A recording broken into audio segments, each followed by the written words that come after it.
Gons doesn't win because you don't know the matchup.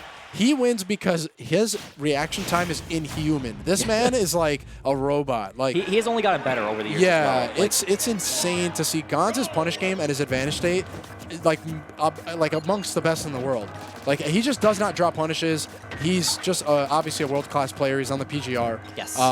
So yeah, we'll see. I mean, Zercon doing a lot better here by a little, but you know. That 3D Game & Watch, it's really throwing me off. That's so odd. It's like super distracting, actually. Yeah. But no, we're already seeing right now, it's a more even matchup. Like Zercon, like I said, coming off hot of his last Game & Winners. Yeah. And now also has a little bit knowledge experience against this matchup with Blackup today. Yeah. And I mean, one of the things he finally got a roller. That was good. I think up smash might have killed, actually, if he charged it. Because Game Watch is pretty light. Yes. I think he chose not to go with that option, though, because I don't know if he thought he had enough time. So I think he was throwing out that back. Wow. That's a great confirm. Falling up air 1 to up smash. That was a great call out, too, just going in there with the falling up air as an approach option. Wow, yeah. I'm just surprised he actually hit that. That is awesome. So, yeah, so Gon's actually on the back burner here.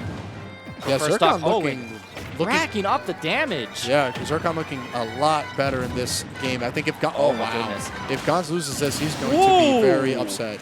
He's going to be very upset. Mr. Zercon, this is a completely different Zercon than what we saw in the exhibition match here.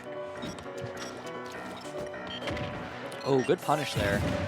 This is really good. He's boxing Gons into a corner here, where he's not giving him many options to like jump out of it. Yeah, I mean, honestly, if he gets a little more damage and a roller, I mean, that's a 3-stock free. I mean, I don't know. This is gonna be really tough.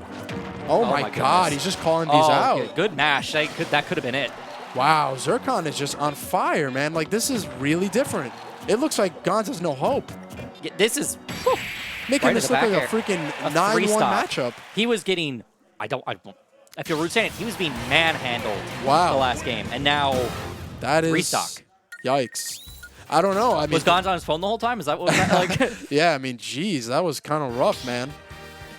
We're over here praising Gons' like ability to play this game and everything, and all this whole time Zercon's like, no, look at me. Like, look at what I'm doing to this man. Like, Gons might switch. He might go Palu. He might go Ness. He might go Mario. Trust Game Watch. Okay. Man, that looked rough. Yeah, he looks very confused right now. I don't know if he... I think what he's thinking is probably just, look, I think he just needs to worry about not losing that first stock. Yes. Because after he lost that first stock, he had no idea how to get in on Inkling. So, I don't know. We'll see how this goes. That was kind of rough. Oh, man. I love these up air confirms, He's challenging a lot of things right now. And this is what I was talking about earlier about the Game & Watch matchup, is that you can't rely on punishing Game & Watch. You have to rely on like beating him out of his own moves. Right. And that's what Zercon is doing right now. Wow, man. I mean, honestly, like as an Inkling player, I can tell you that those confirms are, like, it's hard to think you're going to get those confirms. Like, you feel like you're just throwing a move out in someone's face, and especially someone like Game & Watch where he might up smash, he might do any one of his moves that come out pretty quick. That was a good fall, but he missed that punish. I am really impressed the with drag that. up smash. That was so smart. I am really impressed with this. Once again, he saw Game & Watch thrown at an option. I think it was Turtle, and he immediately challenged it with up smash, powered through, and got the kill. I'm just wondering if maybe Game & Watch has a lot of startup on his aerial, so you're able to just call out his jump with that move without fearing that he's going to hit you first. I don't know. You're probably right. I mean, you just have to kind of swing and beat out his moves. Oh, that was... Oh, the invincible up B. So good. His up B so strong. Now, unfortunately, fortunately, that move does not spike. All right, and Gons putting himself back in here, keeping Inkling in disadvantage. The fact that he only took 18% that stock is incredible. Right, but, Inkling can... If Inkling gets in once right now, that's like 40, 50 damage. I mean, this character has probably the best damage output in the game. So... Especially because of the ink. Right. Gons having none of it. He's like, bro, I am narrowing my way to success, buddy. I love these follows that he has. I didn't love them when he bopped me in bracket, but I'm loving watching them. No, yeah, and I mean, Gons is doing what he's supposed to do. Inkling doesn't have a lot of offensive options to land, and they're kind of floaty. Yes. So, he's really pressing advantage the right way, where he's just putting a lot of stress on Inkling to land, which is where that character kind of can have some trouble. But Zercon's not fully out of this. I mean, 56% on Game & Watch to 90 is not insurmountable. And I mean, the damage on Game & Watch means a lot more than it does to the damage on Inkling. Mind you, we have to keep in mind the psychological, I don't want to say psychological damage, but the state of both players, in where Zercon had this real solid lead, and now it's back to even, and it's like, it could feel pretty discouraging to see that evaporate in front of him. Right.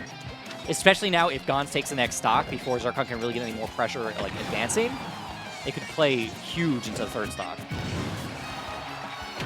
Yeah, really even right now. We're not at what men. I mean, this next stock might determine the game. Ooh, wow. Gonz just kind of letting him land there. That was definitely, if he loses a stock here, that one interaction is why. That was an interesting up B. I think it looked like a panic up B that he wasn't sure what Zercon was going to do option-wise and just wanted to get out. I don't know if his dagger kill now. No. Oh, wow. Getting that stage spike, you know, you have to be careful with that. Not happy. Right. You have to be careful with that. You want to punish that move after it comes out. Now, obviously, 160%, not a problem for Game Watch. He can kill with many the chair right there. Wow. Just chair twice. Just did it. Yeah. So safe, so quick on startup and closing. I mean, I honestly, I know as commentators, we're supposed to know everything, but especially with Inkling, man, like that's my main. But I do not understand why these up air confirms are working so much. Like jumping in on Game & Watch and just pressing a button on his block is not usually what you do. But I mean, Zercon got a lot of mileage out of that, and I feel like Gonz maybe now figured that out, like he's keeping the space there. Yes. But man, that was working for the whole beginning of this game. Well, you gotta understand that like Gonzales is a very, very aggressive player. So I believe Zercon was taking advantage of that and knows like you're gonna push a button here. So right. He's just calling him out. Right. Here's the roller. Let's see. Yeah. I mean, he's been using the roller a lot when he's in that scenario. Gonz is kind of catching on to that and just keeping advantage. All right.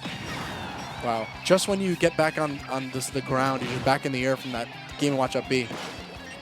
And what do you do against that recovery? Like, how do you edge guard Game & Watch? I don't know if it's really, a thing you can do. I don't know. I mean, it's really difficult.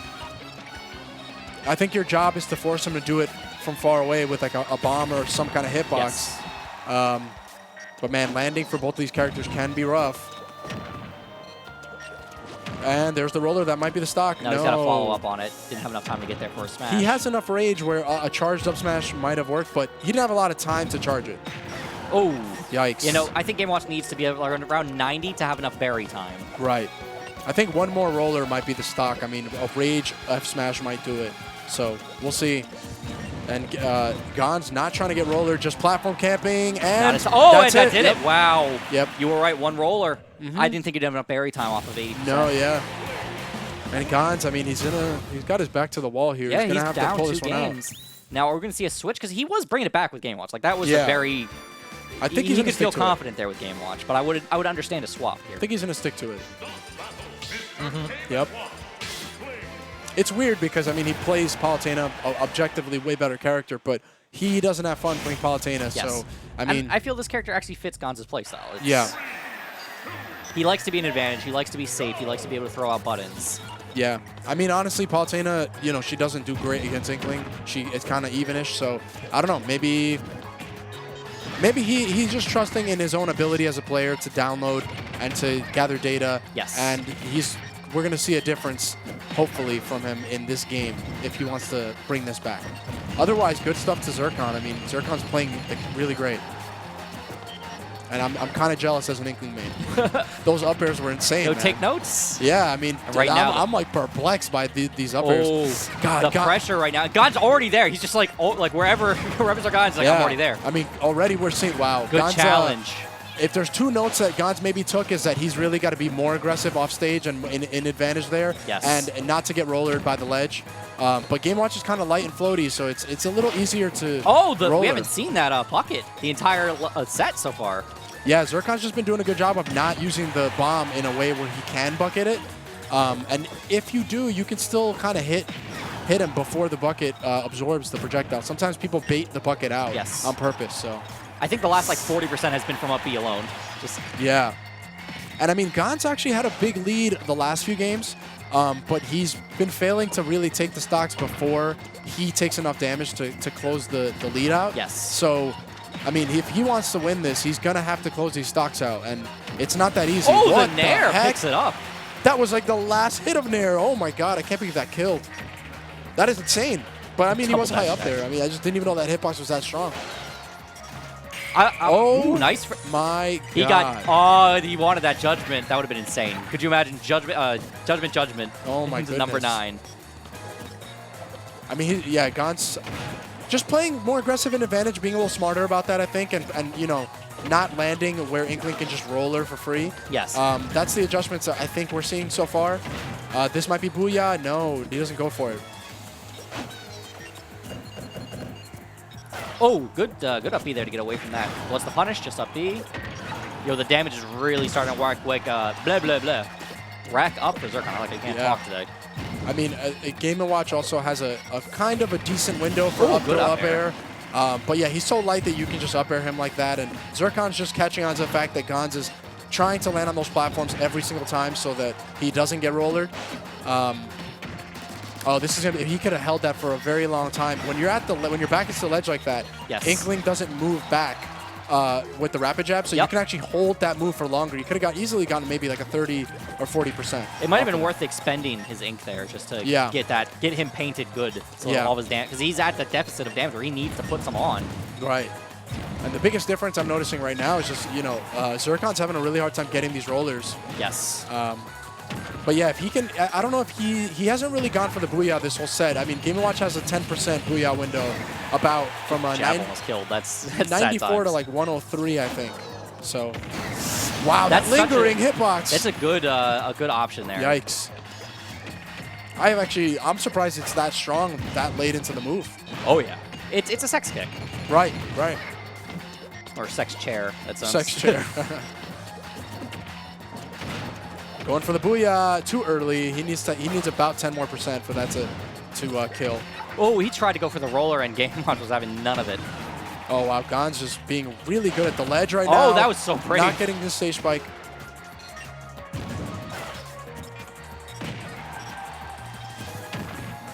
That should be it. Yep. All right. All right. 102% deficit, but like Zercon not out of it. No, I mean, again, Inkling's damage output is so good. If he can get back on stage here and get this damage, I mean, you know, Game & Watch dies really early, man. Wow, man, this is some slick movement coming out from Zercon. Yes, already put 50% on before Gonz has been able to touch him. And Gonz right now on, well, he's not on tournament set. There we go. All right, so wow, Gonz going to stick in winners, and we're going to get a Game 4. Game 4, yeah. I don't know. I mean, this is still, Gonz made some great adjustments. But Zercon looked really strong despite that, and I think for him just to have to win one more game, it's very possible for him to just take one more game. Now, we could be seeing another upset tonight. Are we going to see a Game 4 MK Leo situation where Gonz just turns on the heat, and just wipes to Game 5? Yeah, Gonz tends to, you know, sleep through his brackets a lot of times because he's that consistently good over most of the players. I think Zercon definitely waking him up right now. And we're definitely going to have to see Gonz at his best if he wants to win the set. And mind you, like, we've been at this venue now for like 6 hours, so people are going to start feeling that tired. Right. So now, see, I'm not sure. This choice in Town and City could go a few different ways. A lot of times when we see this choice, it's because people banned FD, and that's the stage you really want. Yep. Especially because we saw so much Zercon really excelling at landing trapping and just rollering his landing, and Gonz really being forced to go on the platform. So this stage becomes FD for about 30 seconds. And a lot of times when people don't have FD, they go here. But at the same time, the ceiling is higher. So you're not going to see him kill Gonz off of these up airs as early as we did. Smashes, which is what we've seen off of roller. Right. But I do agree with the decision for the neutral. Oh, yeah, neutral, definitely. I mean, you know, Gonz is not going to have anywhere to land and stay safe. I mean, he's going to up B out of shield and just not know where to go. Because when you're fighting a character like Game Watch, you don't necessarily need to be killing at 100 when you can kill 110. Like, it's not that big of a deal. Oh, what's the punish here? Just holds that. Oh, wow, that's safe. Yeah, so, again, it's Game & Watch. Game & Watch, it's like your plan needs to be to punish that up B, man.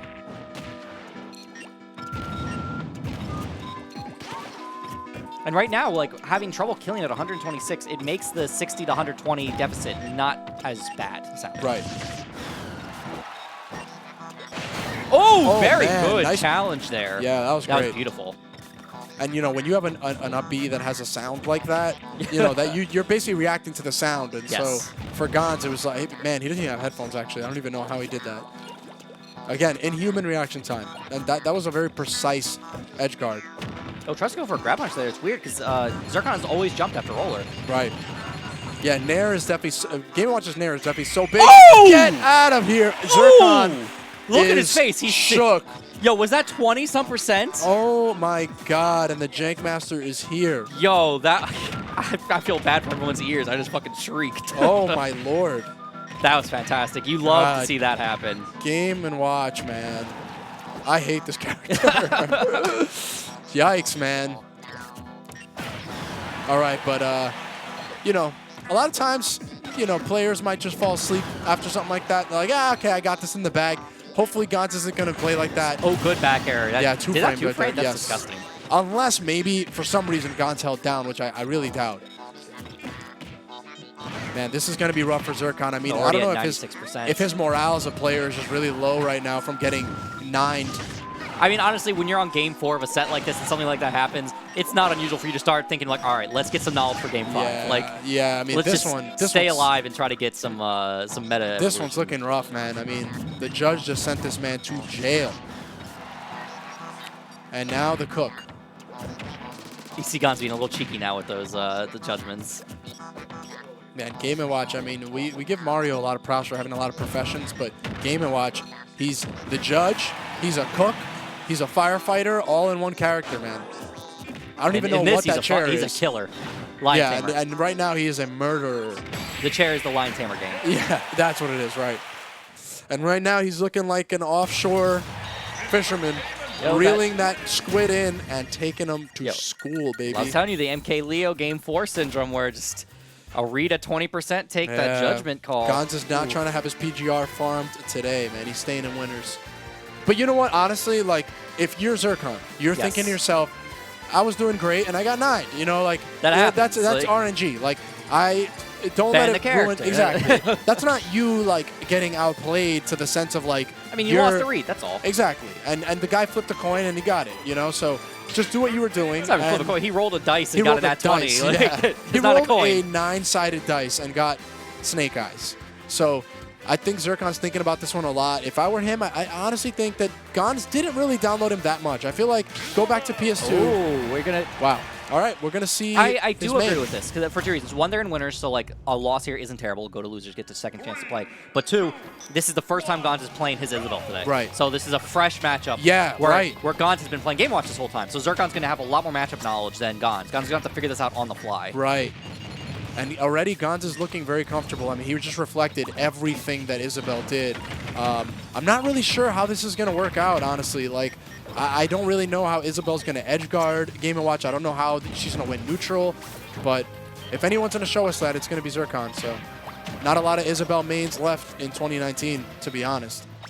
Which is a shame when you see a bunch of new characters and half of them aren't good. Right. Actually, that's a good, you know, that's an observation someone made the other day. Someone was just telling me, like, if you really look at all the newcomers, Inkling's kind of the only one that's really good. They're all kind of consistently bad. Crom's probably the best of them, Crom is an Echo fighter, so I kind of look at it different. But like Ridley, Incineroar, the Belmonts, King K. Rool, consistently placed like bottom 20. Yep. All of them. So now DLC on the other hand. Oh, that's not get started on that. Let's pay to win. Yeah. All right, and Zercon actually, if we're going by damage, doing really good. That up throw. Oh boy! Oh, I was hoping that would trade and they'd both die. That would have been hype. Wait, so that up throw was really strong just now. I mean, this is Battlefield. I feel like any other stage you might have actually died. So another up throw might just kill, especially if it's on the platform. I feel like him having something that consistent to rely on. Is the up throw? Are the throws unique to the fishing rod, or is it just a tether throw? You're asking the wrong guy. I'm saying that the tether up throw might be different than the regular up throw, and that might have a strong... Yeah, sorry guys that we don't not have... Isabelle we're not Isabelle connoisseurs, but she's got that cardigan and she's on fire. Let's go. Okay, this is definitely doable. I mean, honestly, I want to see Zercon win this. I feel like we've seen him play really, really well, and I mean, for him to win this would be awesome. Yes, especially because Gonz is a powerhouse in the scene. Yeah. I mean, Gonz is the robot. This is one of the most close set. Oh my goodness, such a good follow outside. And just as I say that, I mean, Gonz basically 0 to deathing him. I mean, it looks like Isabelle's going to have a really hard time recovering, and Gonz goes really deep for those edge guards. Yes. Oh, getting the 52% though real quick. Man, this her out of shield game is horrible. I mean, that Nair has no reach, and you know, Gonz just doing a really negative move on block, and that Nair just doing nothing to Game & Watch. Doesn't help that Game & Watch is so small.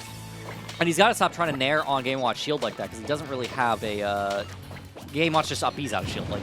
Yeah, I mean, and the neutral for the Animal Crossing characters is that slingshot. I mean, against Game & Watch, it's like, hey, he's already small. It's going to be hard to hit him, and he has a reflector now, so... Zercon doing good, trying to stay composed here. Put 83% in for the 28. So like, if that trend continues, he'll probably kill Game & Watch around 50%, which is not a huge deficit. Right. I mean, right now, if he can close this stock out, this is really not out of his grasp. And I mean, wow, trying to take the sign out. Yeah. Man, and that back air just losing to the turtle back air. There. That fishing rod, not a command throw. And this might be it. No, Gonz going deep. But when they go low, we go high, baby. Take the high roll, take the low road. And that's it. Oh. Okay. All right, so Gonz putting another 20% on there. Oh, the damage is really starting to rack up. It's really looking rough. I mean, I don't really know how Isabelle even gets in. I honestly would have liked to have seen his Inkling just go for it. That could have been it, but he misses it. I'm surprised he didn't go to the left. Oh, my God. Stalling out there. I mean, you know, that up B's great, so you have a lot of time to stall, but Gonz is just... He's like, yeah, you're going to stage spike. I think it was a mistake to go to the right ledge. When you have a recovery like Isabelle's and you're already sent halfway under the stage, you should have just gone left, go around, get to the ledge that's not being guarded. 100%. Like, force Gonz to go after that ledge instead of, like, watch here. Like, he up B'd right there, he could have gone left, and Game Watch would have had to make its way all the way over there. Yeah, and honestly, I mean, Zercon, he played excellently. I'm an Inkling main, and I was really impressed by the Inkling. That's not even his main. So, I mean, if I was him taking Gonz to Game 5 and losing in winners quarters, I think that was, I mean... I'd be scared to play him. It was a great showing. Yeah. Great showing. Yeah, that's awesome. I feel bad. I'm like not paying attention to chat at all. All right, have a good night, man.